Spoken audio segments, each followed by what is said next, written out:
Have you ever had one of those moments where your entire world crumbles in public, with everyone watching? Maya Richardson was about to discover that sometimes rock bottom becomes the foundation for something extraordinary. The ambient lighting of Costello's cast everything in warm gold, from the crystal chandeliers to the pristine white tablecloths. Maya smoothed her best black dress. The one she'd bought 2 years ago when landing her marketing position seemed like the beginning of everything good. Now, sitting across from 3 executives from Morrison & Associates, she prayed it wouldn't mark the end of everything she'd worked for. 24 and desperate, Maya had spent her last $47 on cab fare to get here tonight. The dinner invitation had come as a surprise, a final interview of sorts for the senior marketing coordinator position she needed more than air.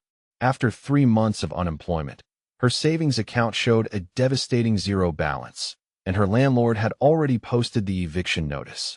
Sarah Morrison, the Sharpied CEO, leaned forward with her wine glass. The woman was intimidating in that effortless way of someone who'd never worried about money, her silver hair perfectly coiffed, and her suit probably costing more than Maya's monthly rent. Beside her sat James Chun, the creative director, and Patricia Williams, head of accounts. All three had been pleasant enough during dinner, asking about her previous campaigns and seeming genuinely interested in her portfolio. Maya had been careful to order modestly, a simple pasta dish, water instead of wine, declining dessert despite her stomach's protests. She'd eaten exactly one meal today, saving money wherever possible. But the conversation had flowed well, and for the first time in months, she'd felt hopeful. Sarah had even hinted that they were impressed with her crisis management experience and multicultural marketing approach. Everything was going perfectly until the check arrived. The server, a polished young man with kind eyes, placed the leather folder discreetly on the table. Maya's heart hammered as Sarah reached for it, but the CEO smiled and pushed it toward her instead. "We appreciate you joining us tonight, Maya. Would you mind handling this? We'll reimburse you, of course, but our company card is being problematic today." The words hit like ice water. Maya's throat went dry as she nodded, trying to keep her expression calm. She reached for her purse with steady hands, though inside she was calculating frantically. The bill would be at least $200 for 4 people at a restaurant this expensive. Her checking account held exactly $38.12.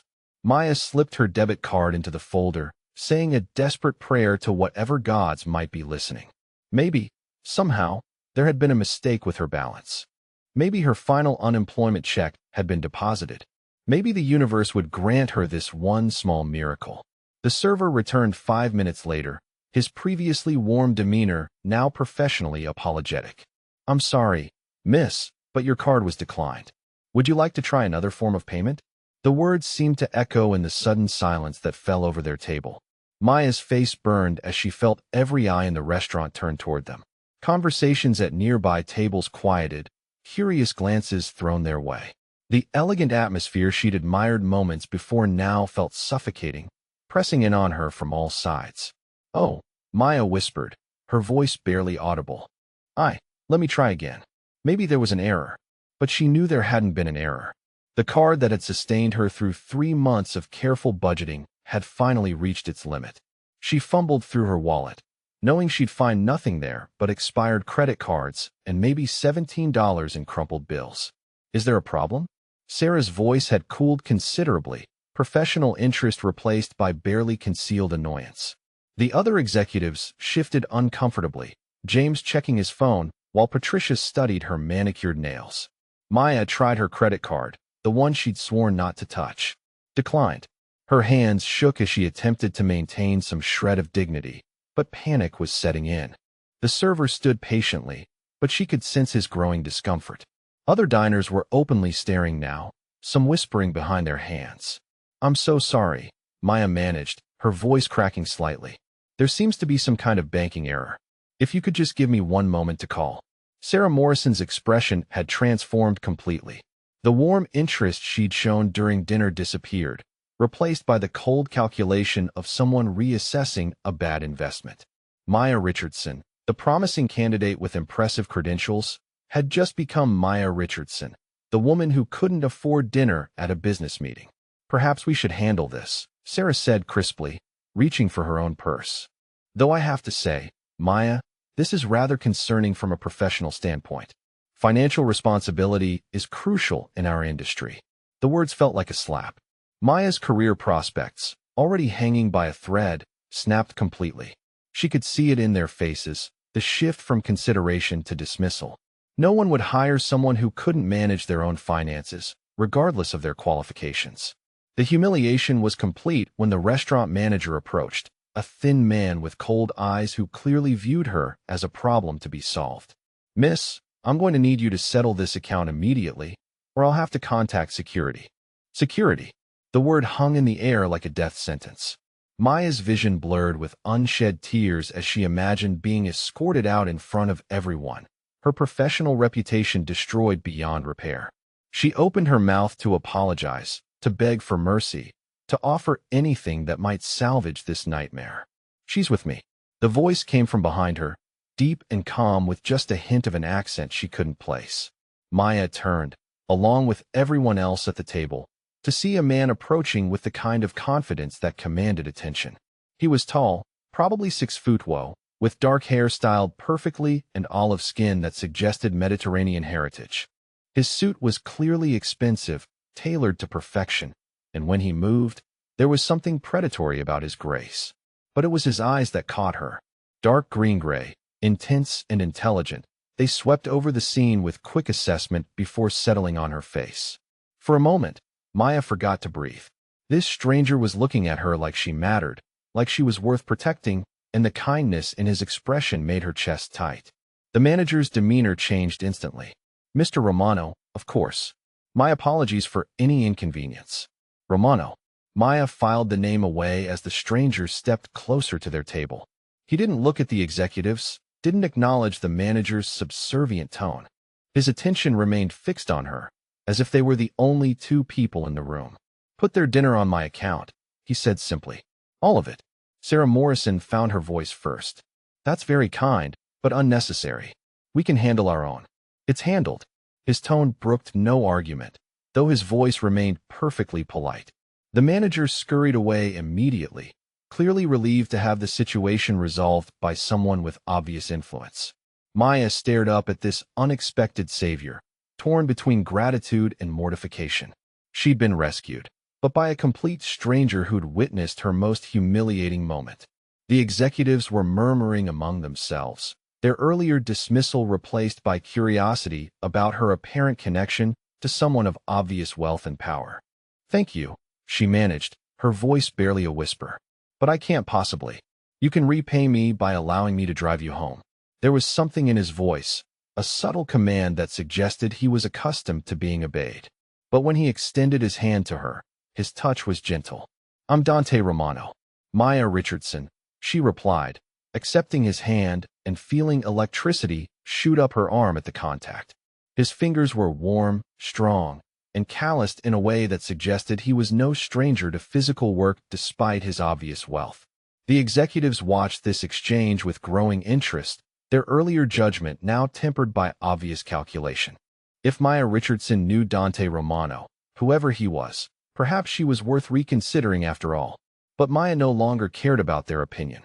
The job she'd needed so desperately 5 minutes ago felt insignificant compared to the intensity of this stranger's attention. "I should probably stay and sort this out with."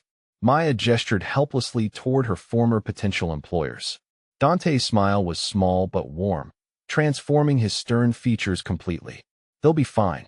You, however, look like you could use some air." He was right. The restaurant felt stifling, filled with curious stares and whispered conversations. Maya nodded, gathering her purse and standing on unsteady legs. The relief of having the bill handled warred with her embarrassment at needing rescue, creating a confusing tangle of emotions. Sarah Morrison made one last attempt to salvage the evening. "Maya, perhaps we could reschedule our discussion for next week?" But Dante answered before Maya could respond. "Miss Richardson will be in touch if she's still interested." His hand settled lightly on Maya's back, guiding her away from the table with gentle pressure. The dismissal was polite but absolute, and Maya found herself walking toward the exit beside this mysterious man who'd materialized from nowhere to save her. The night air hit her face like a blessing, cool and clean after the suffocating atmosphere inside. Maya took a deep breath, trying to process what had just happened. One moment, she'd been facing complete humiliation. The next, she was being escorted to safety by a man who moved through the world like he owned it. Dante's car was parked directly in front of the restaurant. A sleek black Mercedes that probably cost more than Maya had made in 2 years. The valet handed over the keys with obvious deference, and Maya wondered exactly who Dante Romano was that he commanded such automatic respect. "You didn't have to do that," she said as he opened the passenger door for her. The gesture was old-fashioned, but somehow natural, as if courtesy was simply part of his nature. "Yes, I did." His response was matter-of-fact, no room for argument. "Someone like you shouldn't be humiliated by people like them." "Someone like me?" Maya settled into the leather seat, which was probably worth more than her monthly salary, and watched him circle to the driver's side. "What do you mean?" Dante started the engine, the car purring to life with expensive precision. "Someone with dignity. Someone who was handling an impossible situation with more grace than they deserved." His words sent warmth spreading through her chest, but Maya forced herself to remain practical. "You don't know me. You don't know what kind of person I am." "I know enough."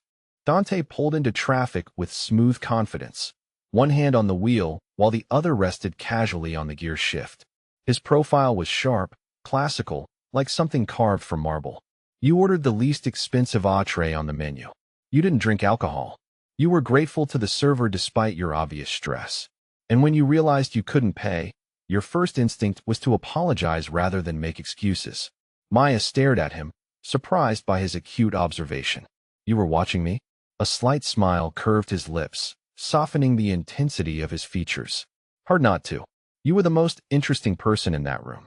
The compliment made her stomach flutter, but Maya pushed the feeling aside.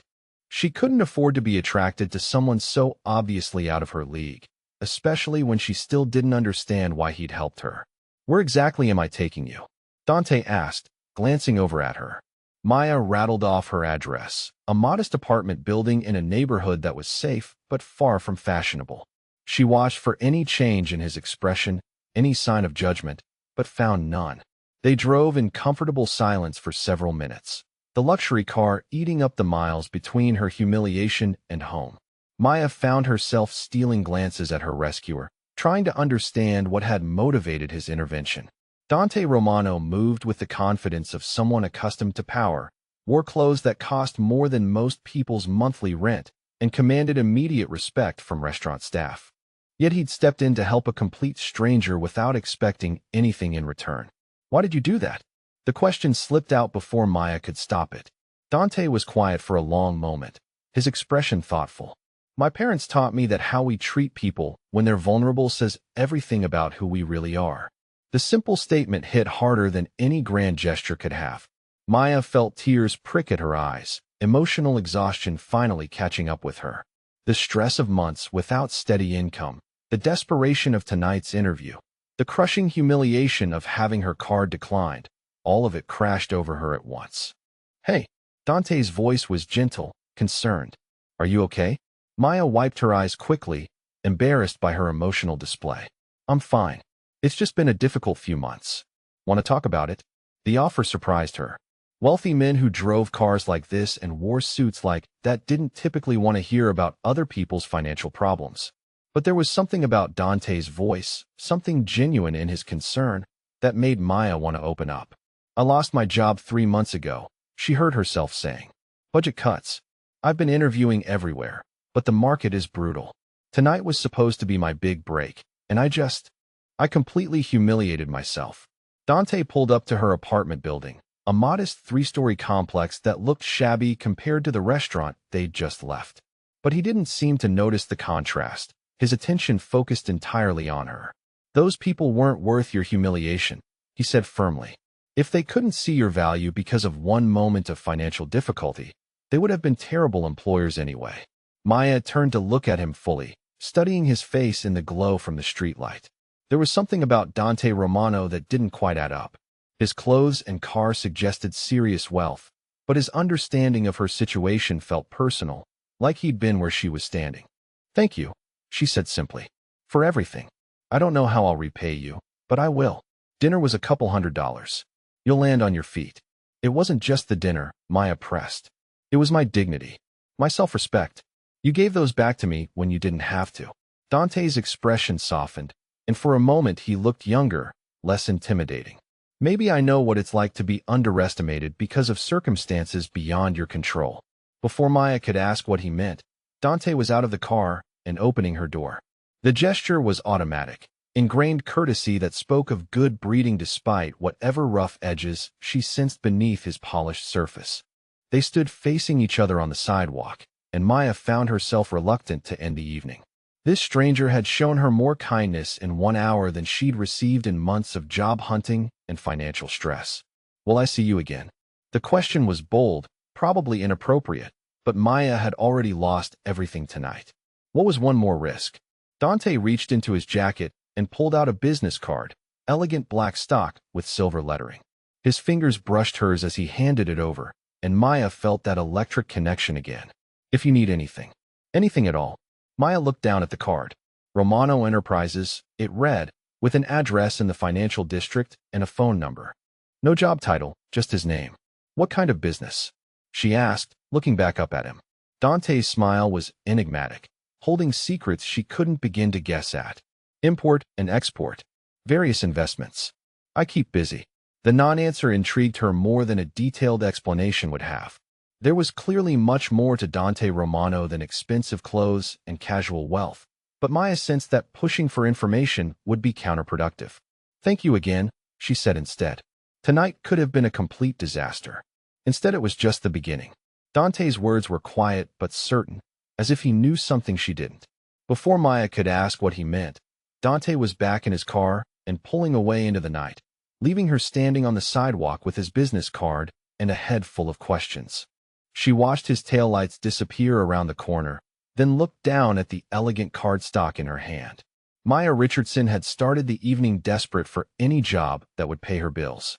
She was ending it with the phone number of the most intriguing man she'd ever met and the distinct feeling that her life had just taken a dramatic turn. As she climbed the stairs to her modest apartment, Maya couldn't shake the memory of dark green-gray eyes and a voice that promised everything would be different now. She had no idea who Dante Romano really was or what he wanted from her, but for the first time in months, she felt something other than despair. She felt curious. She felt hopeful. And despite every logical reason she had to be cautious, Maya Richardson found herself very much looking forward to seeing Dante Romano again. Maya woke to sunlight streaming through the thin curtains of her studio apartment, and for a blissful moment, she'd forgotten the events of the previous evening. Then reality crashed back with devastating clarity. The job interview, the declined card, the humiliation, and then Dante Romano appearing like some dark angel to save her from complete social destruction. She reached for her phone, Dante's business card still sitting on her nightstand where she'd placed it before falling into restless sleep. Romano Enterprises. In the harsh light of morning, the elegant cardstock felt like evidence of a dream rather than reality. Had last night actually happened? Had a stranger really stepped in to rescue her, then driven her home in a car that cost more than most people made in 2 years? Maya padded to her laptop, settling cross-legged on her unmade bed with the ancient machine balanced precariously on her knees. The apartment was barely 400 square feet, everything visible from any angle. Her bed doubled as her couch, her kitchen table, and now her office. But it was hers, at least for another week before the eviction notice became reality. She typed Dante Romano into the search engine and waited for the slow internet connection to load results. What appeared on her screen made her stomach drop. Romano Enterprises wasn't just any business. According to the articles that populated her screen, it was one of the largest import companies on the East Coast, with holdings in construction, restaurants, and real estate development. Dante Romano himself was profiled in several business magazines, described as a self-made millionaire who'd built an empire from nothing by his mid-30s. But it was the other articles that made Maya's hands tremble as she scrolled. Buried beneath the legitimate business coverage were darker stories, carefully worded pieces that danced around implications without making direct accusations. Federal investigations that had gone nowhere.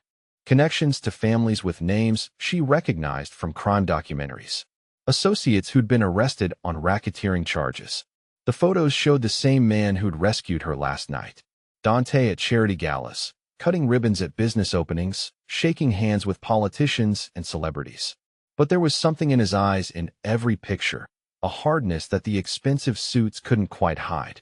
This wasn't just a successful businessman. This was someone who moved in dangerous circles, someone who commanded respect through more than just wealth. Maya slammed the laptop shut, her heart racing. What kind of man had she gotten into a car with? What kind of world had she accidentally stumbled into when her credit card failed at the worst possible moment? Her phone buzzed against her leg, making her jump. Unknown number, but something told her exactly who it would be. Good morning, Maya. I hope you slept well. Dante's voice was warm, familiar, as if they'd known each other for years rather than hours. Maya found herself smiling despite her churning anxiety. I did, thank you. Though I have to admit, I did some research this morning. Dante was quiet for a moment, and she could almost hear him thinking. Find anything interesting? You could say that. Maya tried to keep her voice light, but uncertainty crept in anyway. Romano Enterprises is quite impressive. We should talk. There are some things you should know, and I have a proposition that might interest you. Before Maya could respond, she heard heavy footsteps in the hallway outside her door, followed by aggressive knocking that made her apartment's thin walls vibrate. Miss Richardson, this is building management. We need to speak with you immediately about your rent situation. Maya's blood turned to ice. Her landlord, Mr. Petrov, had been increasingly hostile about her late payments, but she'd managed to buy herself a few extra days. Apparently, those days were up. Maya? Dante's voice came through the phone, sharp with concern. What's happening? My landlord, Maya whispered, panic rising in her throat. I think he's here to evict me. What's your address again? She rattled off the information automatically, her mind focused on the continued pounding at her door. Mr. Petrov was shouting now, threatening to change the locks if she didn't open up immediately. I'll be right there. Don't sign anything. Don't let them take any of your belongings, and don't leave the apartment. The line went dead, leaving Maya staring at her phone in confusion. How exactly was Dante planning to help with her landlord problems? And why did his voice carry that note of absolute authority, as if he was accustomed to giving orders and having them followed? The knocking intensified, joined by additional voices. Maya's heart sank as she recognized the aggressive tones of debt collectors. Somehow, they'd all decided to descend on her at once, like vultures circling wounded prey. Miss Richardson, this is Priority Collections regarding your outstanding credit card balance. We have a legal right to speak with you about your account. Maya sank down against her door, overwhelmed by the voices demanding attention, demanding money she didn't have, demanding solutions to problems that felt insurmountable. 3 months of unemployment had created a cascade of financial disasters, and now they were all coming due at once. 20 minutes later, Maya heard new voices in the hallway, calm and controlled in contrast to the aggressive demands of her creditors. Someone was speaking to Mr. Petrov in low, measured tones, and gradually the shouting died away to murmurs. A soft knock came at her door, completely different from the earlier aggressive pounding. Maya, it's Dante. You can open the door now. She peered through the peephole and saw him standing alone in the hallway, looking perfectly composed despite the early hour. His dark hair was still damp from a shower, and he wore a different expensive suit that fit him like it had been made specifically for his body. Behind him, the hallway was empty.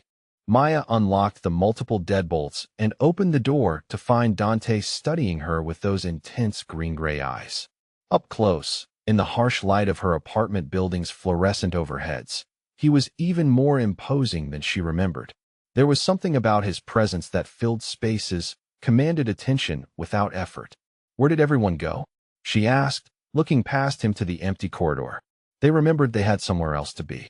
Dante stepped into her apartment without invitation, though his invasion felt protective rather than presumptuous. His gaze swept over her small space, taking in the carefully organized chaos of someone living in too little room with too few resources. Maya's apartment told the story of her life in painful detail. Expensive marketing textbooks stacked beside ramen noodle packages. Professional clothes hanging carefully in the tiny closet while dishes soaked in the sink because she'd run out of dish soap. Everything clean but sparse, maintained with the desperate precision of someone who couldn't afford to replace anything that broke. You live here alone? Dante asked, his voice carefully neutral. Maya felt heat rise in her cheeks, embarrassed by the obvious poverty of her situation. It's not much, but it's mine. Or it was, anyway. Dante moved to her single window, looking down at the street below with the same alert attention he'd shown in the restaurant. There was something predatory about his stillness, like a big cat assessing its territory. The men who were here, Maya said, settling onto her bed since it was the only place to sit besides the single folding chair at her tiny table. What did you say to them? I made them a better offer than whatever they thought they could collect from you. Dante turned from the window, his attention focusing on her with laser intensity. Your landlord has been paid through the end of your lease. Your credit card company has received a settlement offer they'll accept. The collection agency has been informed that your account is being handled by my legal department. Maya stared at him, processing the implications of what he'd just said. You paid my debts? I solved your immediate problems. There's a difference. The distinction seemed important to him, though Maya couldn't understand why. She'd gone from facing eviction and collections to being completely debt-free in the span of an hour. The relief was overwhelming, but it came with a heavy weight of obligation that made her stomach churn. I can't accept this, she said quietly. I don't know you. You don't know me. And this is far too much money for a stranger to. Maya. Dante's voice cut through her protest, gentle but firm. Look around this place. Really look at it. She did as he asked, seeing her apartment through his eyes. The careful poverty, the signs of someone trying desperately to maintain dignity while everything fell apart around them. The marketing degree on the wall next to an eviction notice. Professional clothes hanging beside empty shelves. You're intelligent, educated, and hardworking, Dante continued. 3 months ago, you had a career and a future. Now you're living on ramen and facing homelessness through no fault of your own. The system failed you, not the other way around. His words hit harder than Maya expected, validating feelings she'd been too proud to acknowledge. She had worked hard, had done everything right, and still found herself drowning in circumstances beyond her control. That doesn't mean you're responsible for fixing it, Maya said, though her protest lacked conviction. Dante moved closer, settling into her folding chair with unconscious grace. Up close, she could see the fine lines around his eyes, the slight scar along his jaw that spoke of a life less sheltered than his current wealth suggested. I'm not fixing it out of charity, Maya. I'm offering you a job. The statement caught her completely off guard. A job? I need a personal assistant, someone intelligent and discreet who can handle sensitive business matters. Someone who understands what it's like to fight for everything they have. Maya studied his face, looking for signs of deception or ulterior motives. But Dante's expression remained open, honest, as if he was discussing nothing more complicated than the weather. What kind of sensitive business matters? Dante's smile was slight, but genuine. The kind that require intelligence, integrity, and the ability to ask the right questions at the right times. It wasn't really an answer, but Maya found herself intrigued despite her caution. The alternative was returning to months of fruitless job hunting, watching her carefully rebuilt life crumble again. What would the salary be? Enough to cover your expenses and rebuild your savings account. Plus health insurance, paid vacation, and a clothing allowance since you'll be representing my interests in professional settings. The offer was almost too good to believe, which immediately made Maya suspicious. Men like Dante Romano didn't rescue random women from restaurant embarrassments and then offer them dream jobs. There had to be more to this arrangement than he was revealing. Why me? Maya asked. You could hire anyone, someone with more experience, better connections. Because I need someone who understands what it means to lose everything and fight to get it back. Someone who won't be impressed by wealth or intimidated by power. Someone who sees people rather than positions. His words resonated with something deep in Maya's chest, a recognition she didn't fully understand. There was truth in what Dante was saying, but also layers of meaning she couldn't penetrate. What aren't you telling me? The question was bold, probably inappropriate, but Maya had learned to trust her instincts about people. Dante leaned back in the cheap chair, considering her question with obvious approval. She'd impressed him somehow, and that realization sent warmth spreading through her chest. My business operates in complicated spaces, Maya. Import and export involves dealing with international regulations, cultural differences, and occasionally hostile negotiations. I need someone who can navigate complex situations with discretion and intelligence. Again, not quite an answer, but Maya sensed that pushing further would be counterproductive. Whatever Dante Romano really did for a living, it was clearly more complicated than standard business operations. If I agreed to this, when would I start? Tomorrow, if you're willing. We'll start with touring my offices, meeting key staff, and getting you familiar with current projects. Maya looked around her tiny apartment again, weighing her options. She could continue struggling alone, facing an uncertain future with dwindling resources and no prospects.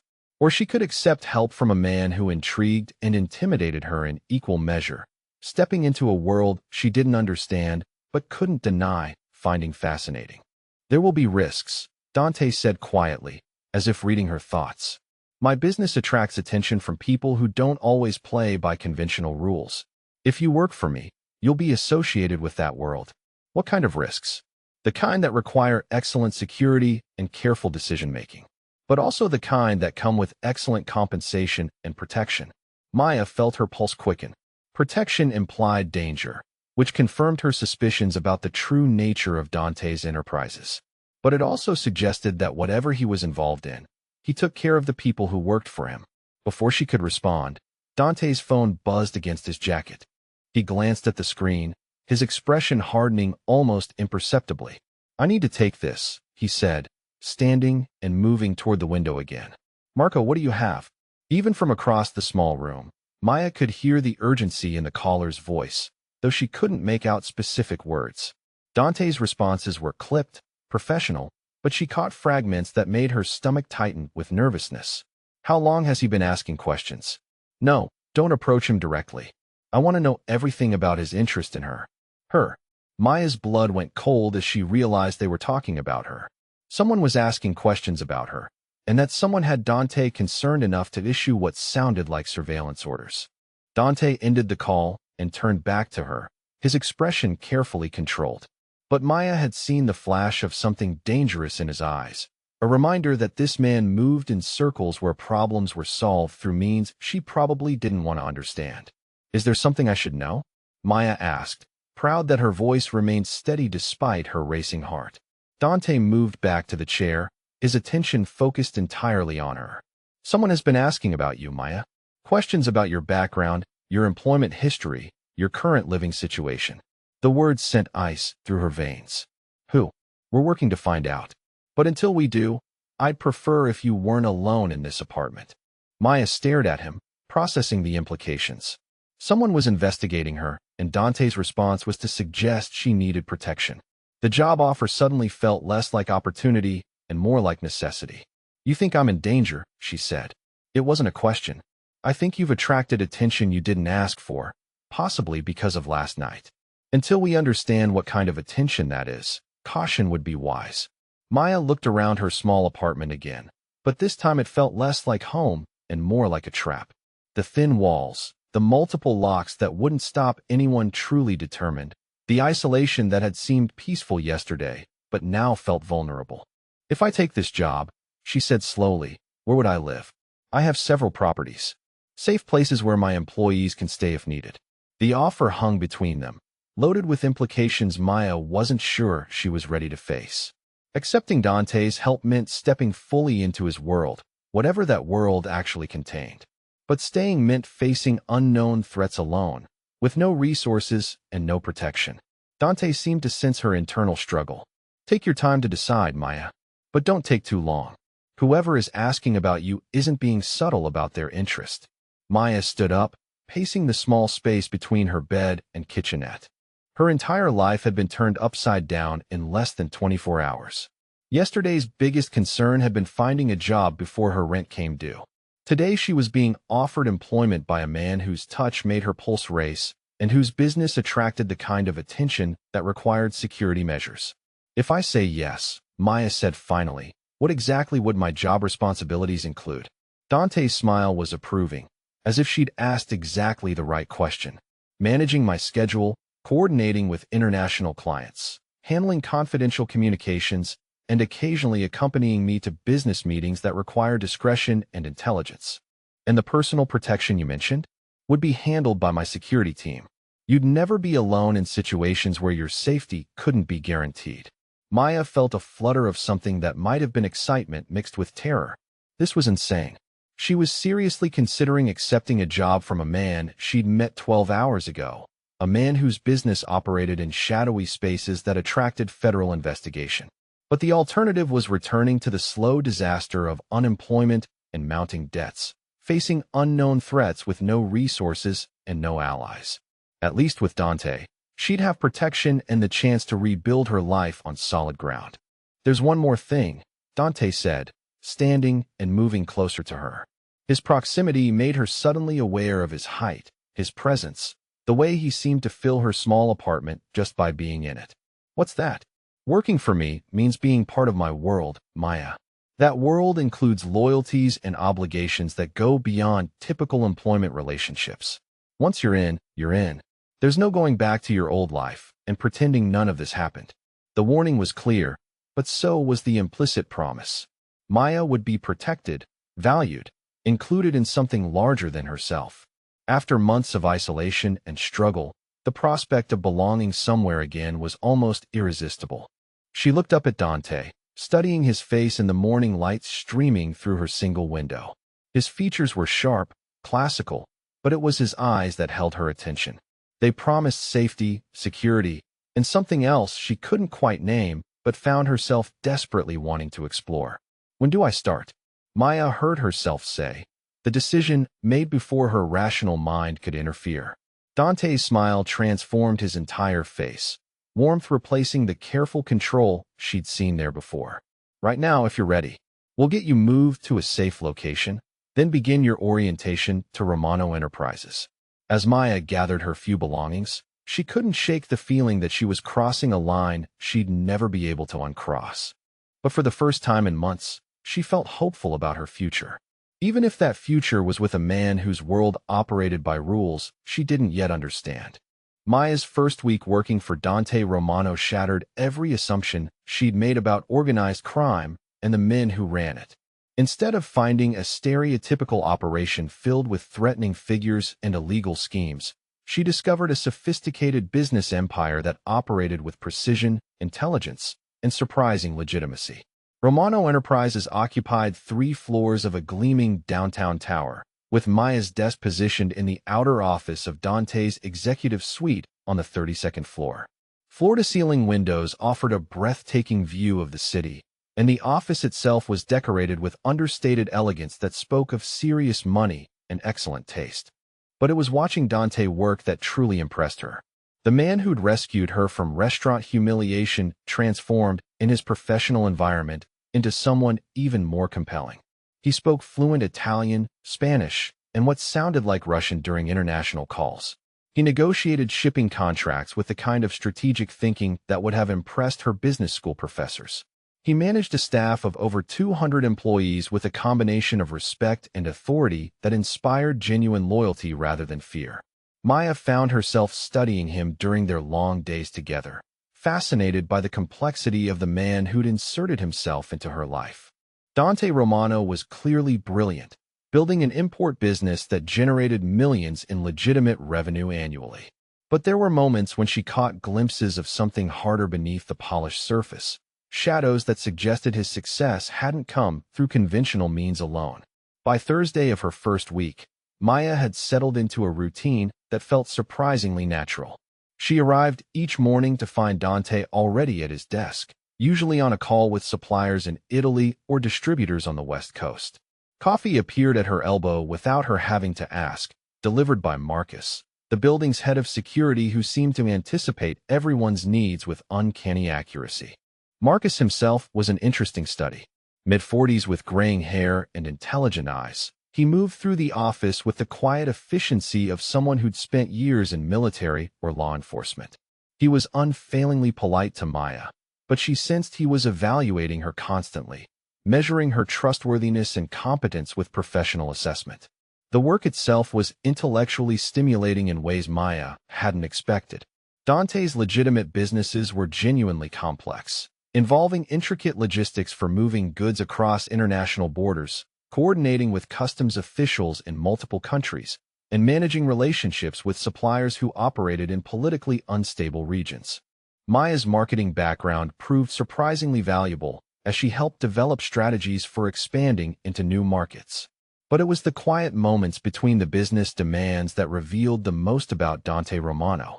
Late Wednesday evening, when most of the office had gone home and they were working through shipping manifests for a delayed container from Sicily, Maya caught him staring out the window with an expression of deep loneliness that made her chest tight.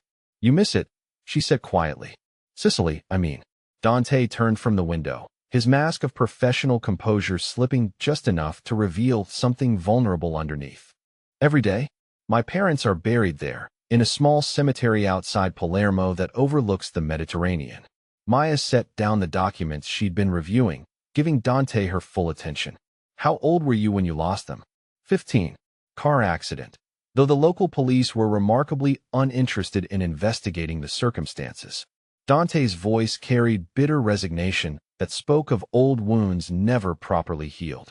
The revelation explained so much about the man who'd built an empire through sheer determination. Maya could picture him as a teenage boy, suddenly alone in the world and forced to become an adult before he was ready. "Is that why you came to America?" she asked. "Part of it. Sicily has a long memory, and sometimes staying becomes more dangerous than leaving." There was clearly much more to that story, but Maya sensed that Dante had shared as much as he was comfortable revealing.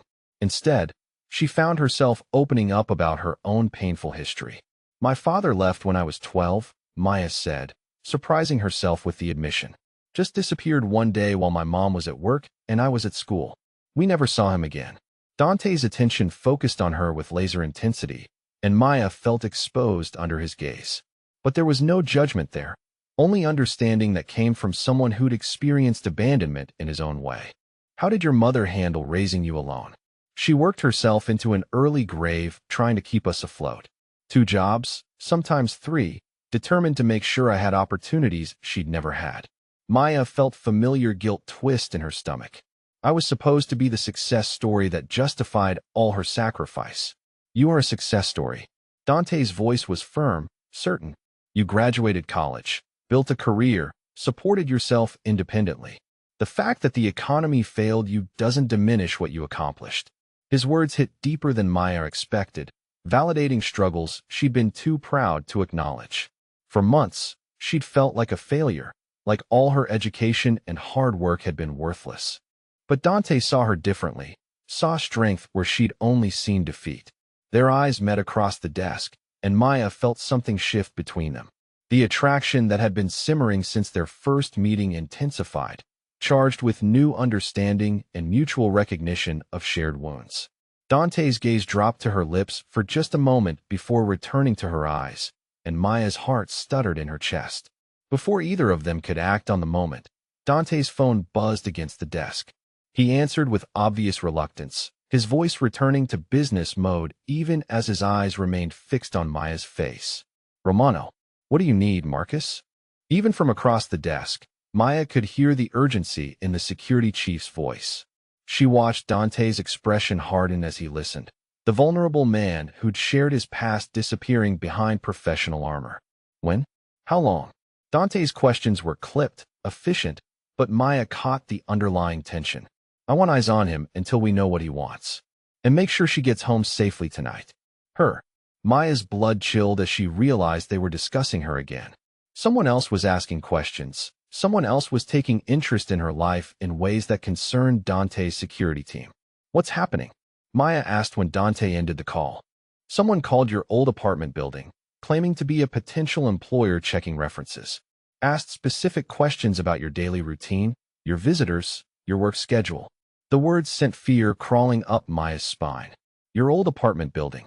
She'd moved into one of Dante's safe houses 3 days ago, a furnished studio in a secure building downtown.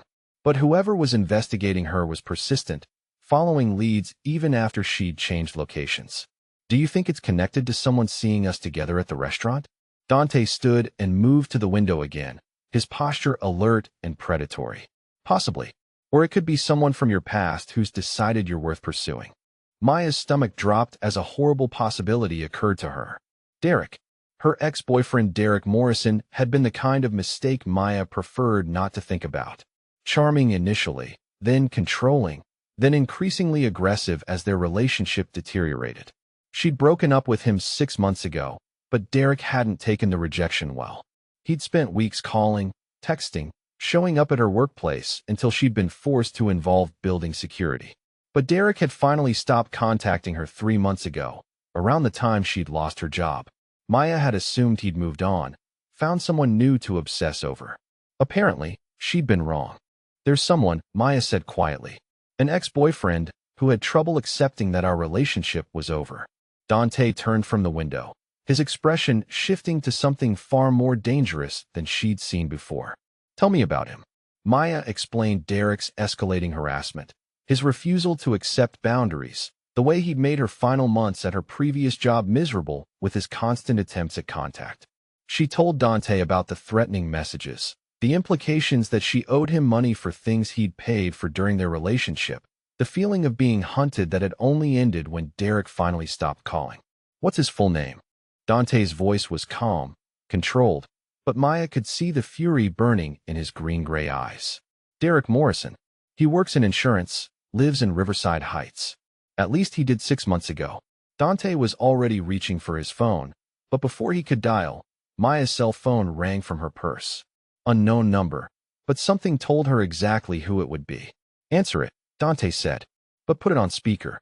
Maya's hands shook as she accepted the call, Derek's familiar voice filling the office with oily charm that made her skin crawl. Maya, sweetheart, I've been trying to reach you. Seems like you've moved up in the world since we talked. Derek's tone carried undertones of resentment mixed with predatory interest. Maya could picture him exactly as he'd been 6 months ago, sandy brown hair, weak chin, eyes that never quite met hers directly when he was lying. What do you want, Derek? Maya kept her voice steady, but she was grateful for Dante's presence across the desk. Just to talk, baby. Seems like you've found yourself a sugar daddy, and I think we need to discuss how you're going to pay me back for everything I invested in our relationship. There it was. Derek's twisted logic that made him believe he was entitled to compensation for money he'd voluntarily spent during their time together. Restaurant dinners, weekend trips, gifts Maya had never asked for, but Derek had insisted on providing. I don't owe you anything, Derek. We've been over this. See, that's where you're wrong. Derek's voice hardened, losing its fake charm. I spent 3 years taking care of you, Maya. Paying for your little luxuries, supporting your career, putting up with your moods and your mother's medical bills. Now you're playing house with some rich guy, and I think I deserve my share. Maya felt Dante's fury like heat radiating across the desk. His hands were clenched into fists, and she could see him exercising tremendous control to remain silent. You need to stop calling me, Derek. We're done. We've been done for months, and you have no claim on my life or my choices. That's not how this works, sweetheart. I know where you work now. I know who you're spending time with, and I know exactly how much money your new boyfriend has. We're going to meet and work out a payment plan, or things are going to get very uncomfortable for everyone involved. The threat was clear, and Maya felt familiar helplessness wash over her. This was how Derek operated, using manipulation and veiled threats to get what he wanted. But before she could respond, Dante reached across the desk and took the phone from her hands. Derek Morrison. Dante's voice was calm, pleasant, and absolutely terrifying. This is Dante Romano. Miss Richardson is under my protection now, and your harassment stops immediately. Who the hell do you think you are? Derek's bravado faltered slightly, but his entitlement remained strong. Maya owes me money, and I'm going to collect one way or another. No, Derek. You're going to disappear from Miss Richardson's life completely. Tonight. If I hear that you've attempted to contact her again, if you go near her workplace, if you so much as drive through her neighborhood, you'll discover exactly who I think I am. The silence that followed Dante's words stretched for long seconds, and Maya could practically hear Derek's brain working to process the threat he'd just received. Is that supposed to scare me? Derek's voice carried less conviction than before, but he was still trying to maintain his aggressive stance. It's supposed to inform you. What happens next depends entirely on your decision-making skills. Dante ended the call and handed Maya's phone back to her, his expression controlled, but his eyes still burning with suppressed violence. Maya stared at him, seeing clearly for the first time the dangerous man who existed beneath the sophisticated businessman. He's not going to stop, Maya said quietly. Derek doesn't respond well to threats. If anything, they make him more determined. Then he'll learn a valuable lesson about making poor choices. Dante's voice carried absolute certainty that sent shivers down Maya's spine. You can't hurt him, Maya said, though part of her was gratified by Dante's protective fury. I mean, whatever you're thinking, it's not worth the legal complications. Dante's smile was cold, predatory, nothing like the warmth she'd seen from him before. Maya, there are many ways to solve problems that don't involve legal complications. Derek Morrison is about to discover that harassment has consequences he never considered. Before Maya could ask what he meant, a knock came at the office door. Marcus entered without waiting for permission, his expression grim. Sir, we have a situation. Vincent Corallo is downstairs demanding a meeting. He says if you don't see him in the next 10 minutes, he's going to the press with information about the Romano shipping contracts. Maya watched Dante's transformation from protective boyfriend to dangerous business owner happen in seconds. His posture shifted, becoming predatory and alert. His expression went cold, calculating, and she could suddenly see exactly why people feared crossing Romano Enterprises. Vincent Corallo, Maya soon learned, was a competitor who'd been trying to muscle in on Dante's most lucrative shipping routes. The meeting that followed was Maya's first glimpse into the darker side of Dante's business operations. She watched from the outer office as Dante handled the confrontation with calm precision. Vincent Corallo was a thin, nervous man who clearly thought he held more leverage than he actually possessed. Maya couldn't hear the conversation through the thick office doors, but she could see the body language shift as Dante systematically dismantled whatever threats Corallo had come to make. 20 minutes later, Vincent Corallo left the building looking pale and shaken. Dante returned to his desk as if nothing unusual had happened, but Maya had seen the cold competence with which he'd neutralized a business threat. Is everything all right? Maya asked. It will be. Vincent won't be a problem going forward. The certainty in Dante's voice was both reassuring and terrifying. Maya was beginning to understand that her new employer solved problems with methods that went far beyond conventional business practices. That evening, Dante insisted on driving Maya to her new apartment personally rather than having Marcus handle security duties. During the quiet ride through downtown traffic, Maya found herself studying his profile in the dim light, trying to reconcile the gentle man who'd shared his painful history with the dangerous figure who'd handled both Derek's threats and Vincent Corallo's demands with such cold efficiency. You're wondering what you've gotten yourself into, Dante said without taking his eyes off the road. Am I that obvious? You're intelligent. It would be strange if you weren't asking questions. Maya considered her words carefully. I knew your business involved more than just importing olive oil and wine. Dante's slight smile held no humor. Much more. But everything I do to protect what's mine and the people who depend on me. The possessive undertone in his voice made Maya's pulse quicken. She was beginning to understand that in Dante's world, protection and possession were closely linked concepts. They arrived at her building just as Maya's mother called from Arizona, where she was staying with Maya's aunt while recovering from her latest round of medical treatments. Maya's weekly call with her mother was a ritual she'd maintained religiously, even during her worst financial struggles. Hi, Mom. How are you feeling this week? Much better, sweetheart. The new medication is helping, and your aunt is taking excellent care of me. But tell me about you. How's the job search going? Maya glanced at Dante, who was listening with obvious interest to her conversation. Actually, I found something. A position with an importing company that seems really promising. That's wonderful, honey. What kind of company? She looked at Dante again, unsure how to explain Romano Enterprises to her mother. International trade, mostly working with suppliers in Europe. They talked for another 10 minutes, Maya carefully editing her recent experiences to focus on positive developments rather than the dangerous complications her life had acquired. When she ended the call, Dante was studying her with an expression she couldn't quite read. You didn't mention the harassment, the financial crisis, or the fact that your new job comes with personal security. Maya shrugged, suddenly feeling self-conscious. She worries enough about her health. The last thing she needs is to stress about problems I can handle myself. Except you weren't handling them yourself. You were drowning. The observation stung because it was true, but Maya wasn't ready to admit how desperate her situation had become before Dante's intervention. I would have figured something out. Dante turned in the driver's seat to face her fully, his green-gray eyes intense in the dim lighting. Maya, there's no shame in accepting help when you need it. There's no weakness in letting someone care about what happens to you. The word care hung between them, loaded with implications that made Maya's heart race.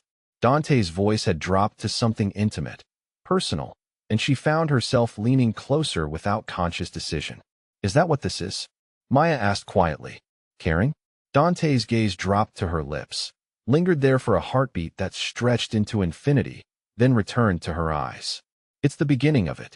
The space between them seemed to shrink, charged with electricity and possibility.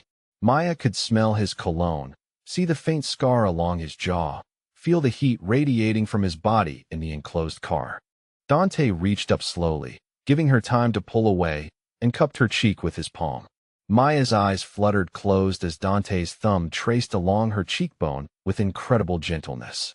This powerful, dangerous man who solved problems with methods she didn't want to examine too closely was touching her like she was made of spun glass. Their lips were inches apart when Dante's phone erupted with urgent buzzing. He pulled back with obvious reluctance, his expression shifting to business mode as he read the message. I have to go, he said, frustration clear in his voice. Marco needs me at the warehouse district. There's been a problem with one of our shipments. Maya nodded, understanding that Dante's business operated on schedules that didn't accommodate personal moments. But as she watched him drive away into the night, she couldn't shake the feeling that their almost kiss had been more than interrupted timing. It had been a promise of things to come, a preview of the intimacy that was building between them despite all the logical reasons she should maintain professional distance.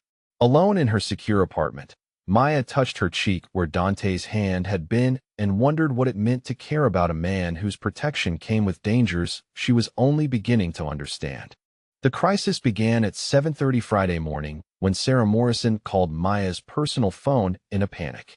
Maya was just finishing her coffee in the small kitchen of her temporary apartment when her former potential employer's frantic voice filled the quiet space. Maya, thank God you answered. We've had a man here since 6 a.m. demanding information about you. He's been aggressive with my staff, threatening to involve lawyers if we don't provide your employment history and personal details. Maya's blood turned to ice. Derek. She'd hoped Dante's warning would be enough to make him back down, but apparently Derek's obsession had only intensified. What exactly did he say? Maya asked, already moving toward her bedroom to grab clothes. He claims you owe him money from when you were together, and he has a legal right to pursue collection through your former employers. He's been asking specifically about your current whereabouts, your new job, and whether you've come into any significant money recently. Maya felt sick. Derek was escalating, using her professional contacts to gather information that could put both her and Dante at risk. Worse, he was involving innocent people in his twisted pursuit. Sarah, I'm so sorry you're dealing with this. The man is my ex-boyfriend, and he's been harassing me for months. You don't have to give him any information, and if he threatens your staff again, please call the police. We already did. He left when security arrived, but Maya, he seemed to know things about your current situation. He mentioned you're working for someone wealthy now, someone with connections that could cause problems for people who don't cooperate with him. The words sent fear crawling up Maya's spine. Derek wasn't just harassing her anymore. He was researching Dante and using that information to leverage cooperation from her former contacts. This was no longer simple stalking. It was strategic intimidation. Maya called Dante immediately, her hands shaking as she dialed his direct number. He answered on the first ring, his voice sharp with immediate concern. Maya, what's wrong? She explained Derek's visit to Morrison and Associates, his threats against Sarah's staff, and his apparent knowledge of her connection to Romano Enterprises. With each detail, Maya could hear Dante's fury building, though his voice remained carefully controlled. Where are you right now? Dante asked when she finished. My apartment. But Dante, he knows where I work, and he's not going to stop. I think he's trying to build some kind of case that I'm hiding assets or something. Pack everything important. Marcus will be there in 10 minutes to move you somewhere safer. Where? My penthouse. It's the most secure location I control, and I can guarantee your protection there. Maya felt her heart rate spike, though whether from fear of Derek or anticipation of living with Dante, she couldn't be sure. Moving into his personal space would cross every professional boundary she'd been carefully maintaining. Dante, I don't think that's appropriate. We work together, and living in your home would complicate things. Maya. Dante's voice cut through her protest, gentle but absolute. Someone is actively threatening you and the people around you. Appropriateness is less important than keeping you alive. The stark reality of her situation hit Maya full force. Derek wasn't just being a nuisance anymore. He was becoming dangerous, and her safety required accepting protection she couldn't provide for herself. 40 minutes later, Maya stood in the living room of Dante's penthouse, overwhelmed by the space that was somehow both intimidating and welcoming. Floor-to-ceiling windows offered a breathtaking view of the city, while the decor managed to be luxurious without feeling cold. This was clearly a home, not just a showcase of wealth. Dante emerged from what she assumed was his home office, still wearing the expensive suit he'd put on for morning meetings, but his tie was loosened and his sleeves rolled up. The casual gesture made him somehow more appealing, revealing glimpses of the man beneath the business armor. Your room is down the hall, second door on the right. Private bathroom, walk-in closet, whatever you need. Dante's voice was carefully professional, but Maya could see tension in his shoulders. This is temporary, right? Maya asked, though part of her hoped the answer would be no. Until Derek stops being a threat. However long that takes. Maya nodded, accepting the arrangement even as her body hummed with awareness of being in Dante's private space. She could smell his cologne lingering in the air, see personal touches that revealed unexpected dimensions of his character. Books in 3 languages lined built-in shelves, and artwork that looked original decorated the walls with sophisticated taste. The guest room Dante had provided was larger than her entire previous apartment, with a king-sized bed and sitting area that faced the windows. Maya set her suitcase down and tried to process the surreal shift her life had taken in less than 2 weeks. That afternoon brought Maya her first real glimpse into Dante's extended family when his mother Sofia arrived for their weekly lunch. Sofia Romano was elegant and sharp-eyed, with silver hair perfectly styled and an innate authority that explained where Dante had inherited his commanding presence. "So you're the young woman who's been helping my son organize his chaos," Sofia said, studying Maya with intelligent assessment. Dante's description didn't do you justice. Maya felt herself blushing under the older woman's scrutiny. "Your son has been very kind to me, Mrs. Romano." Sofia's laugh was warm, genuine. "Kind. Yes, that's one word for it. Dante doesn't rescue strays, dear. If you're here, it's because he sees something special." The observation sent heat spiraling through Maya's chest, but before she could respond, Sofia was pulling her toward the kitchen where Dante was preparing lunch with practiced efficiency. Maya watched, fascinated, as this powerful businessman moved through domestic tasks with surprising skill. "You cook?" Maya asked, settling onto a bar stool to watch him work. "My mother insisted. A man who can't feed himself properly can't take care of anyone else," Dante replied, his hands moving competently as he prepared what looked like an elaborate pasta dish. Sofia nodded approvingly. "I raised him to be self-sufficient.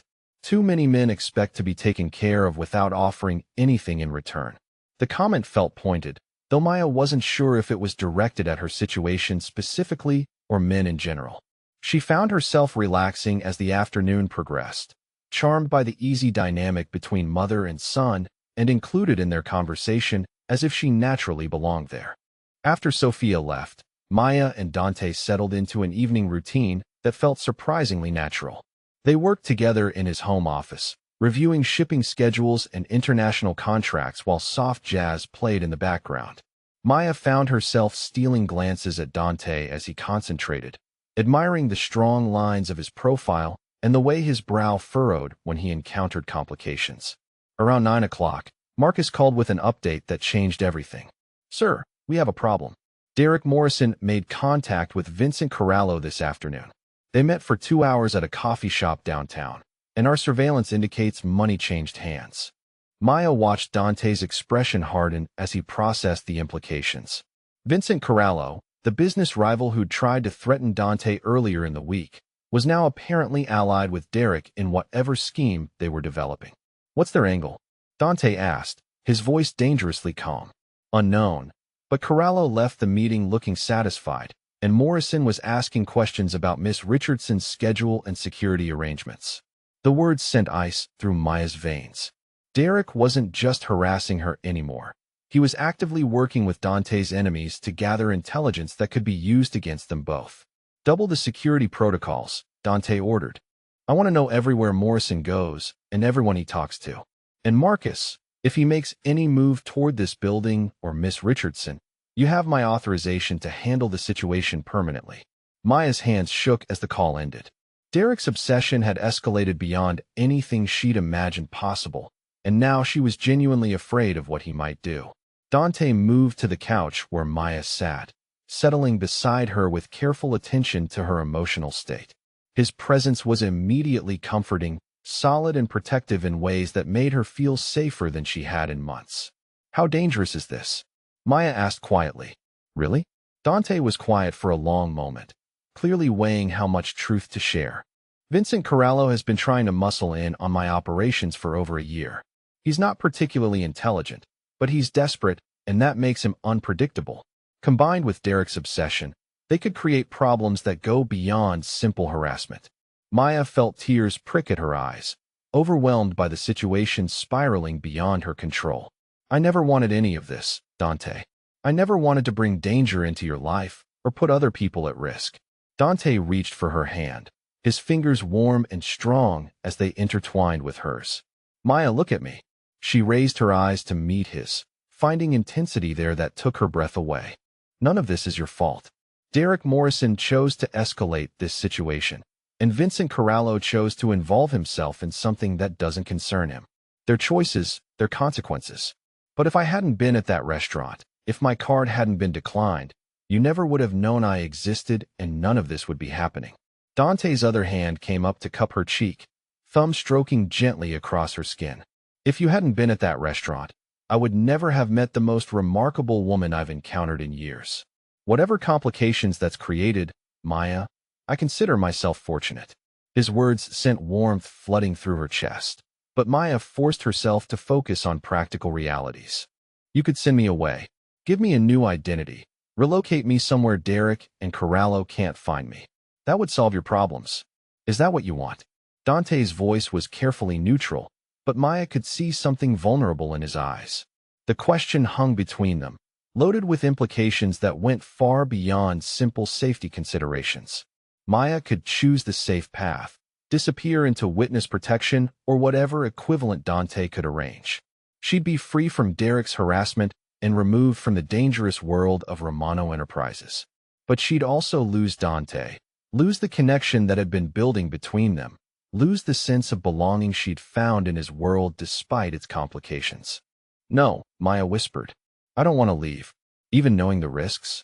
Even understanding that being with me means accepting dangers that most people never face. Maya looked into his green-gray eyes, seeing the man who'd rescued her, protected her, shared his vulnerabilities, and created space for hers. Yes, Dante, even knowing the risks. Something shifted in his expression, relief and desire, and something deeper that made her pulse race. Then Maya found herself being kissed with gentle hunger that spoke of weeks of restrained want finally given permission to surface. Dante's lips were warm, firm, moving against hers with careful attention to her response. Maya melted into the kiss, her hands sliding up to tangle in his dark hair as months of loneliness and fear dissolved under the reality of being wanted, being chosen, being safe in the arms of someone strong enough to protect what he valued. When they finally broke apart, both breathing hard, Dante rested his forehead against hers. Are you sure about this, Maya? Once we cross this line, everything changes. Maya's answer was to kiss him again, pouring all her certainty and desire into the connection between them. She was tired of being careful, tired of being afraid, tired of holding back from the one good thing that had entered her life in months. Dante's response was immediate and overwhelming. He kissed her with passion that had clearly been building since their first meeting, his hands gentle but possessive as they mapped the curves of her body. Maya felt desire unfurl in her chest, hot and insistent and more intense than anything she'd experienced before. When Dante lifted her effortlessly in his arms, carrying her toward his bedroom with purposeful strides, Maya felt a moment of nervousness. But when he set her down beside his bed and looked at her with reverent intensity, asking silent permission for each touch, each kiss, each step toward complete intimacy, her fears dissolved into trust. Their lovemaking was passionate but tender, Dante's focus entirely on her pleasure and comfort as they came together with emotional intensity that left Maya breathless. This wasn't just physical attraction, it was connection, recognition, two wounded souls finding healing in each other. Afterward, lying in Dante's arms with her head on his chest, Maya felt more complete than she had in years. His fingers traced lazy patterns on her bare shoulder, while his heartbeat steadied beneath her cheek. "I'm falling in love with you," Dante said quietly, his voice rough with vulnerability. Maya's heart stuttered with joy and terror in equal measure. The words she'd hoped to hear and feared to want, spoken by a man whose protection came with dangers she was still learning to navigate. "I'm already there," she whispered back, feeling the truth of it settle into her bones. Dante's arms tightened around her, and Maya felt safer than she had since childhood, protected not just by his resources and power, but by the fierce devotion she could feel radiating from him. They were falling asleep wrapped around each other when Dante's phone buzzed with an emergency alert. Marcus's text was brief but alarming. Morrison and Associates attempted approach to building. Situation contained, but recommend increased protocols. Derek had tried to get to her tonight, and only Dante's security had prevented whatever he'd been planning. As Dante made quiet calls to coordinate enhanced protection measures, Maya realized that choosing love meant choosing to fight for it. But looking at the man who'd already proven he'd do anything to keep her safe, Maya felt ready for whatever battles lay ahead. The intelligence Marcus gathered over the weekend painted a disturbing picture of Derek's escalating desperation. Surveillance photos showed him meeting with Vincent Corallo twice more, their conversations growing increasingly animated as whatever scheme they were hatching took shape. Maya studied the pictures spread across Dante's dining room table Monday morning, her coffee growing cold as she processed the evidence of her ex-boyfriend's transformation from annoying stalker to genuine threat. Derek looked haggard in the photos, his usually careful appearance deteriorating into something almost manic. "He's planning something big," Marcus said, pointing to images from their Sunday meeting. Corallo brought 2 associates this time, and they spent 3 hours going over what looked like building schematics and security protocols. Maya's stomach clenched with dread. Building schematics could only mean they were planning to breach Dante's security somehow, to get to her despite all the protective measures that had been implemented. Dante studied the photos with cold calculation, his breakfast untouched as he analyzed the threat developing around them. "Vincent thinks he's found a weakness he can exploit. The question is whether he's targeting me through you, or targeting you to get leverage over me. Does it matter?" Maya asked, though she suspected she already knew the answer. "It matters because it determines how we respond. If they want you as leverage, they'll try to take you alive. If they see you as the primary target, they won't be as careful about your safety." The clinical way Dante discussed her potential kidnapping or worse made Maya's hands shake, but it also clarified something important in her mind. She was tired of being the victim in this situation, tired of being protected while other people made decisions about her life. "I want to be involved in whatever you're planning," Maya said, her voice stronger than she felt. Dante looked up from the photos, his expression immediately protective. "Maya, this isn't your area of expertise. The best way you can help is by staying safe while we handle the situation. By staying safe and letting you take all the risks while I hide behind your security team." Maya shook her head firmly. "That's not acceptable anymore, Dante. This is my life Derek is threatening, my choices that led to this situation. I need to be part of the solution." Marcus glanced between them, clearly recognizing the tension building in the room. Maya could see Dante's internal struggle playing out across his features, his protective instincts warring with his respect for her autonomy. "What exactly are you proposing?" Dante asked carefully. Maya took a deep breath, knowing her next words would either convince him or result in her being locked in the penthouse under guard. "Use me as bait. Set up a situation where Derek thinks he can get to me, then catch him in the act with enough evidence to put him away permanently? Absolutely not. Dante's response was immediate and final. I will not put you in deliberate danger to solve this problem. You're missing the point, Maya pressed. I'm already in danger. Derek is going to keep escalating until something breaks, and that something could be innocent people who get caught in the crossfire. At least if we control the situation, we can minimize the risk to everyone. Dante stood and moved to the windows, his posture rigid with barely controlled emotion. Maya could see the war between his rational mind and his protective instincts, understanding that asking him to deliberately endanger her was asking him to go against every instinct that made him who he was. She's not wrong, Marcus said quietly. Morrison and Corallo are planning something for this week. Our surveillance indicates they've acquired weapons and are coordinating with at least 2 other associates. If we wait for them to act, we lose control of the timing and location. Maya joined Dante at the windows, placing her hand gently on his arm. I'm not asking you to abandon me to face this alone. I'm asking you to trust me enough to let me be your partner in solving it. Dante turned to face her, his green-gray eyes intense with emotion. If something happened to you, Maya, if my plan put you in harm's way and I lost you, I wouldn't survive it. His raw vulnerability hit Maya harder than any protective argument could have.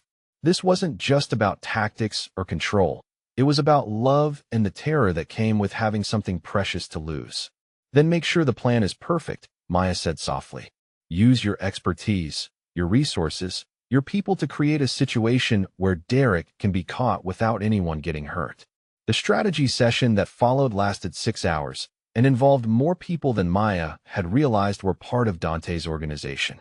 Besides Marcus, there was Tony, a former military strategist who handled complex operations, Detective Ray Santos, a police contact who could ensure proper legal proceedings, and Dr.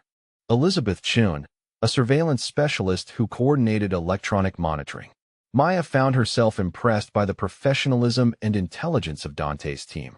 These weren't the stereotypical criminals she'd imagined, but skilled professionals who approached problems with strategic thinking and careful planning.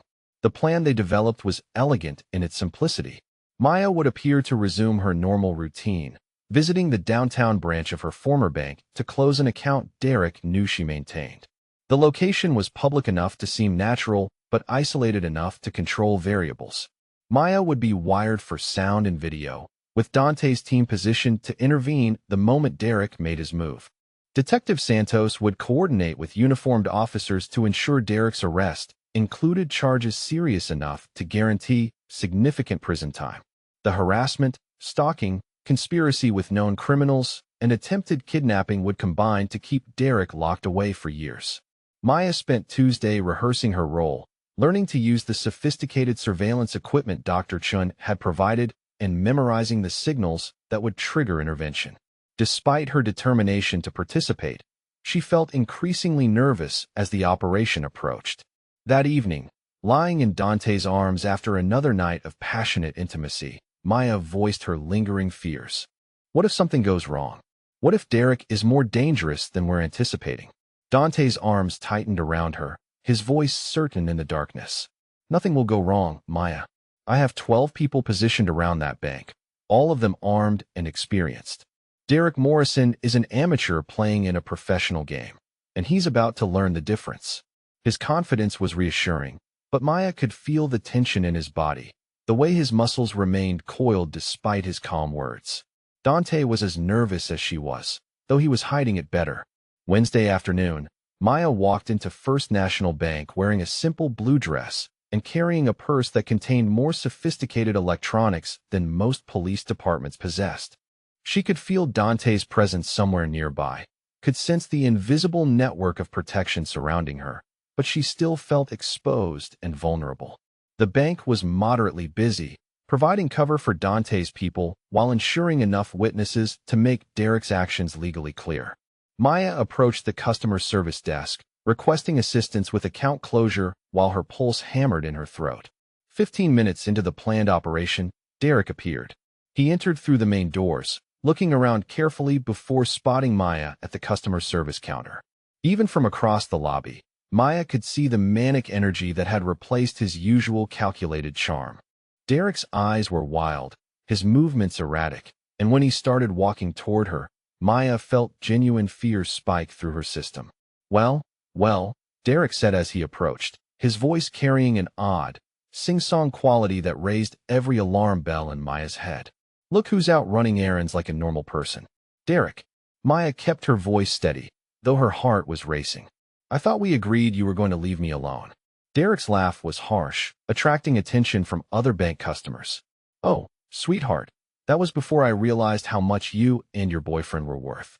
Vincent helped me understand that this is a business opportunity, not personal vendetta. Maya could see bank security becoming alert to the disturbance, could sense Dante's people moving into position, but Derek seemed oblivious to the attention he was drawing. I don't know what you and Vincent think you're going to accomplish, Derek, but this isn't going to work the way you're planning. That's where you're wrong, baby. Derek reached into his jacket, and Maya felt her blood turn to ice. You're coming with me right now, and your boyfriend is going to pay very generously for your safe return. Derek's hand emerged holding a gun, small but deadly, pointed directly at Maya's chest. The bank lobby erupted in screams and chaos as customers dove for cover, but Maya stood frozen, staring at the weapon in her ex-boyfriend's shaking hands. Before Derek could say another word, Marcus appeared behind him with the silent efficiency of a professional. Derek's gun hand was twisted up and back with brutal precision, the weapon clattering across the marble floor as Derek screamed in pain. Simultaneously, Detective Santos and two uniformed officers moved in from different angles, weapons drawn and voices commanding Derek to get on the ground immediately. The entire confrontation lasted less than 30 seconds. Derek subdued and handcuffed before he fully understood what had happened. Maya stood in the aftermath, adrenaline flooding her system as she processed how quickly the dangerous situation had been neutralized. Dante appeared at her side, his hands gentle as they checked her for injury, his eyes fierce with protective fury. Are you hurt? Dante's voice was carefully controlled, but Maya could see the rage burning beneath his composure. I'm fine. Maya leaned into his strength, grateful for his solid presence after the terror of having Derek's gun pointed at her chest. Detective Santos approached with Derek in custody, the former insurance salesman looking pale and shaken as the reality of his situation became clear. Mr. Morrison, you're under arrest for attempted kidnapping, terrorist threats, stalking, and conspiracy to commit extortion. Detective Santos's voice was professionally neutral, but Maya could see satisfaction in his expression. Given your association with Vincent Corallo and the weapons charge, you're looking at 15 to 20 years minimum. Derek's face crumpled as he realized the magnitude of his legal situation. This wasn't some romantic gesture gone wrong. This was serious felony charges that would destroy his life completely. Maya watched as Derek was led away, feeling a complex mix of relief and sadness. The man who'd terrorized her for months was finally being held accountable, but seeing him reduced to a desperate criminal was still painful. Vincent Corallo was arrested simultaneously at his restaurant. Detective Santos explained to Dante as they completed witness statements. We had enough evidence of conspiracy charges to ensure he won't be interfering with your operations again. Maya marveled at the efficiency with which Dante's organization had neutralized both threats, legal proceedings already in motion to ensure her tormentors faced serious consequences for their actions. That evening, back in the safety of Dante's penthouse, Maya tended to a cut on Dante's hand he'd acquired during the chaos at the bank. The injury was minor, but she found herself needing to take care of him the way he'd been taking care of her. You were incredible today, Dante said as Maya cleaned and bandaged the small wound. Calm, brave, perfect execution of a dangerous plan. Maya looked up from her ministrations, meeting his eyes with new understanding. We were incredible. Partners in every sense of the word. Dante's smile was warm, proud, filled with love and respect that made Maya's chest tight with happiness. Yes, we were. Partners in everything from now on. As Maya settled into Dante's arms that night, she realized that Derek's threats had accomplished something he never intended.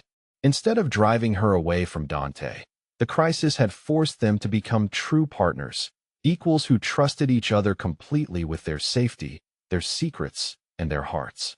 The external threat that had brought them together was finally gone, leaving them free to explore the depth of connection that had been building between them since that first night at the restaurant. Maya fell asleep feeling safer than she had in years, protected not just by Dante's resources and power, but by the partnership they'd forged through fire and proven in battle. 3 months after Derek's arrest, Maya stood in the executive conference room of Romano Enterprises, leading a presentation to international clients with the kind of confidence she'd never imagined possessing. Her marketing expertise had proven invaluable in expanding Dante's legitimate operations, and she'd found her professional voice in ways her previous job had never allowed. The Greek shipping magnates nodded approvingly as Maya concluded her analysis of Mediterranean market opportunities, their earlier skepticism about Dante's young female advisor replaced by obvious respect for her strategic thinking.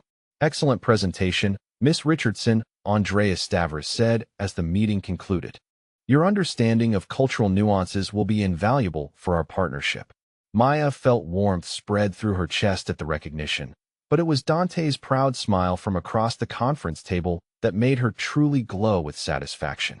Over the past months, she discovered talents she hadn't known she possessed, thriving in the complex world of international business that had initially intimidated her. After the clients departed, Dante moved to where Maya was organizing her presentation materials, his hands settling on her shoulders with familiar possessiveness. "You were magnificent in there," he said quietly, his voice carrying the admiration that never failed to make her pulse race. "Andreas was completely won over by your market analysis." Maya leaned back against Dante's chest, savoring the warmth of his praise and the solid comfort of his presence. Working together had deepened their relationship in unexpected ways, professional partnership enhancing rather than complicating their personal connection. "It helps that you've given me projects I actually care about," Maya replied. "Expanding legitimate operations, creating jobs, building something sustainable rather than just profitable." Dante's arms encircled her waist, and Maya could feel his contentment in the gesture. Derek's threats had forced them to examine what they truly wanted from life, and the answer had surprised them both. Power and wealth meant nothing without someone to share them with, someone who understood both the benefits and costs of the choices they made. Sophia Romano appeared in the conference room doorway, her timing impeccable as always. "If you two are finished being disgustingly happy, I'd like to discuss dinner plans for Sunday." Maya had grown to love Dante's mother over the past months, appreciating Sophia's sharp wit and genuine warmth. The older woman had accepted Maya into the Romano family with an enthusiasm that sometimes overwhelmed her, treating her like the daughter Sophia had never had rather than just Dante's girlfriend. "What's the occasion this time?"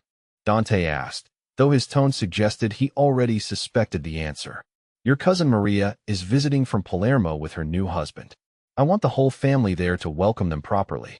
Family dinners at Sophia's house had become Maya's favorite tradition, chaotic gatherings where she'd learned to navigate the complex dynamics of an extended Italian family that expressed love through food, volume, and fierce loyalty. She'd never experienced anything like it growing up, and the acceptance she'd found there still sometimes brought tears to her eyes. "I'll cook," Maya offered, knowing how much Sophia enjoyed teaching her traditional recipes that had been passed down through generations. "Nonsense, Kara. Your family now, not kitchen help. Though I appreciate your offer." The casual use of Kara from Sophia carried significance that wasn't lost on Maya. She'd earned her place in this family through more than just her relationship with Dante, proving herself through crisis and demonstrating the kind of loyalty the Romanos valued above all else. That evening, Maya and Dante walked through Central Park as autumn painted the leaves in brilliant colors, their pace unhurried and comfortable. These quiet moments had become precious to Maya, times when Dante shed his business armor and became simply the man who loved her with fierce devotion. "I've been thinking about something," Dante said as they settled on a bench overlooking the lake where couples were rowing in the fading light. Maya turned to study his profile, noting the slight tension in his posture that suggested whatever he'd been thinking about was significant. "About what?" "About the future. About making our arrangement more permanent." Maya's heart stuttered with hope and terror in equal measure.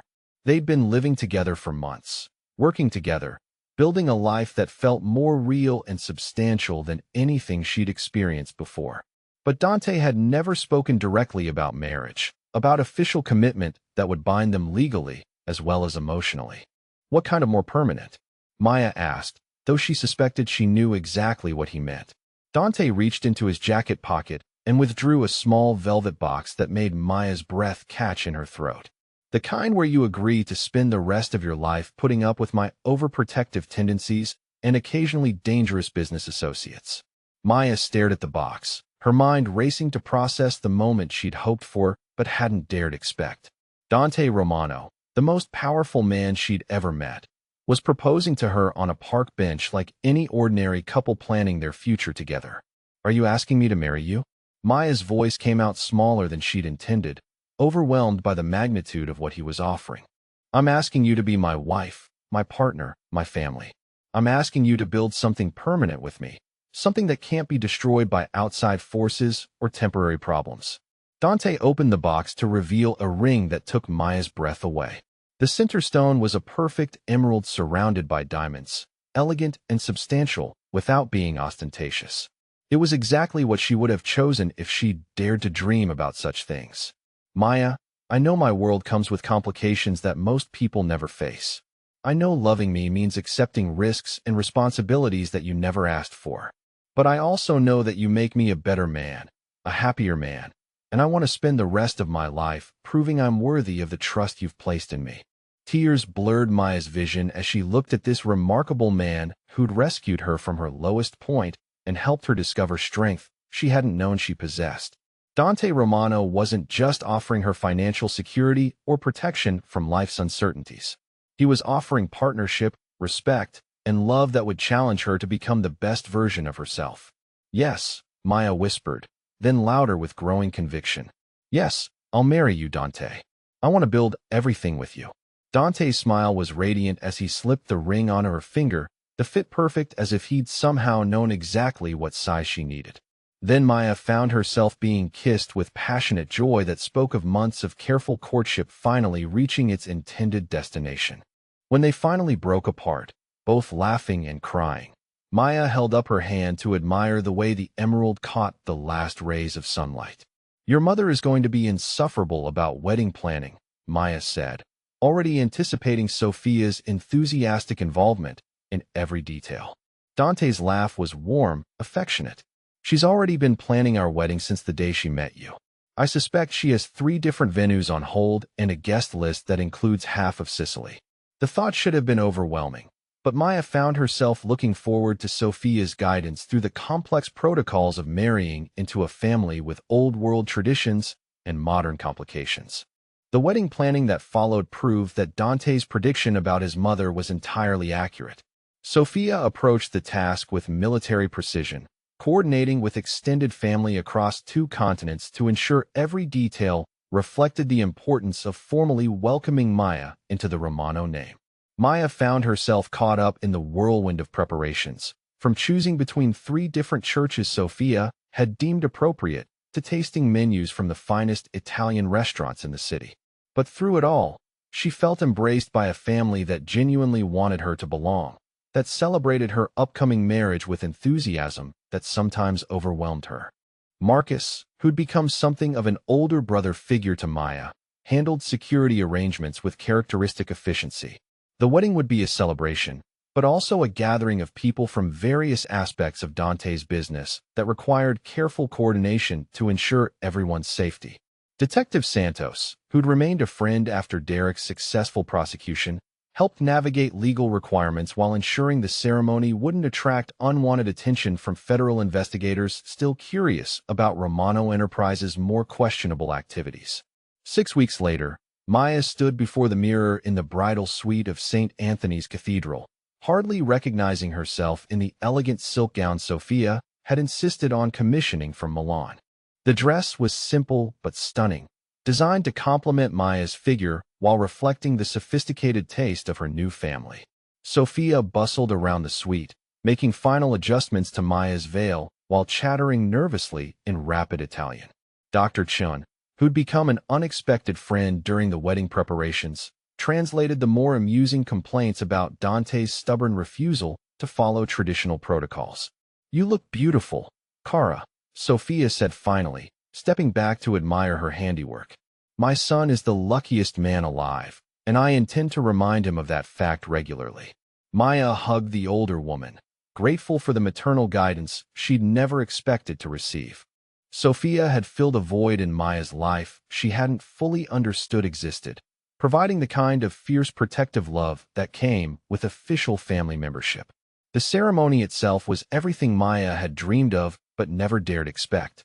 St. Anthony's was filled with flowers and candlelight, creating an atmosphere of sacred beauty that made their vows feel even more significant.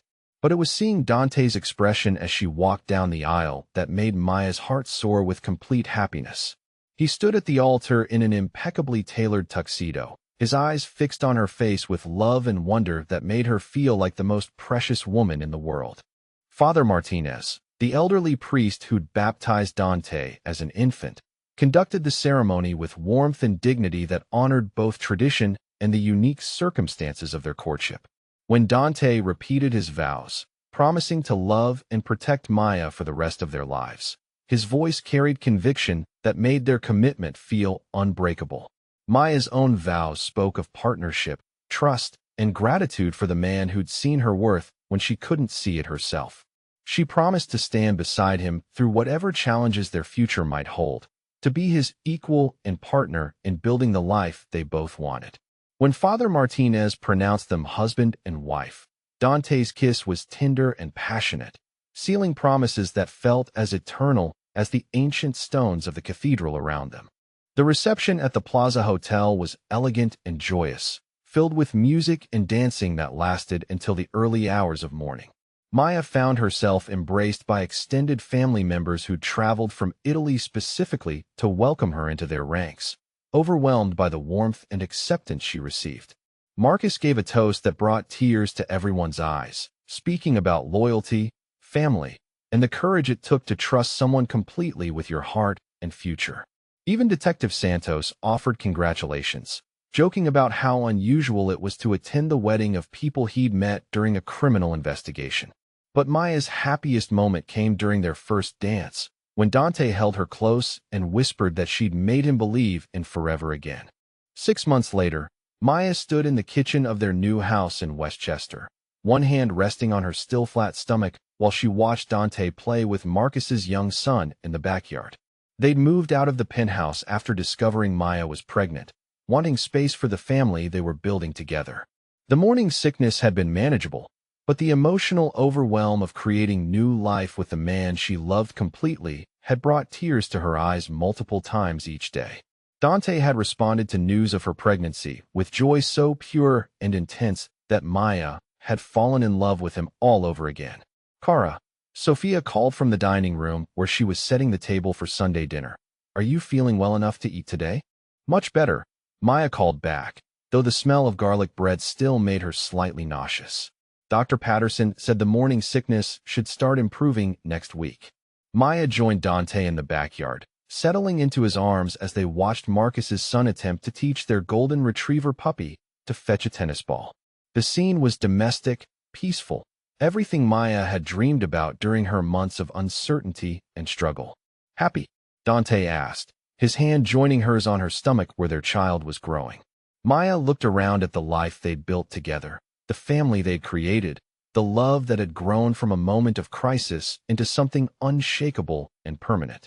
"Completely," she said, meaning it with every fiber of her being. A year and a half ago, Maya had stood in an expensive restaurant, humiliated and hopeless as her credit card was declined in front of potential employers. She'd been alone, struggling, convinced that her life was spiraling beyond recovery. Now she stood in her own backyard, married to a man who loved her unconditionally, carrying their first child, surrounded by family who'd chosen her as completely as she'd chosen them.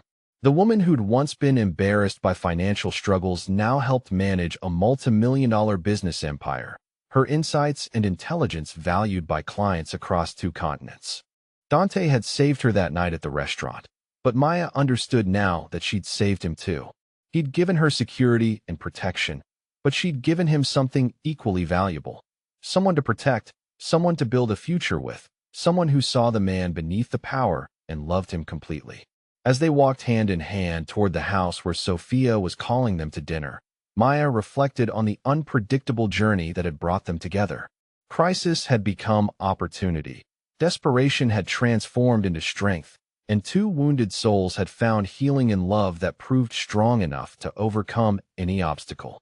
Their happily ever after wasn't perfect or without challenges, but it was real, honest, and built on foundations solid enough to last forever. And for Maya Romano, née Richardson, that was more than enough. It was everything she'd never dared to dream possible.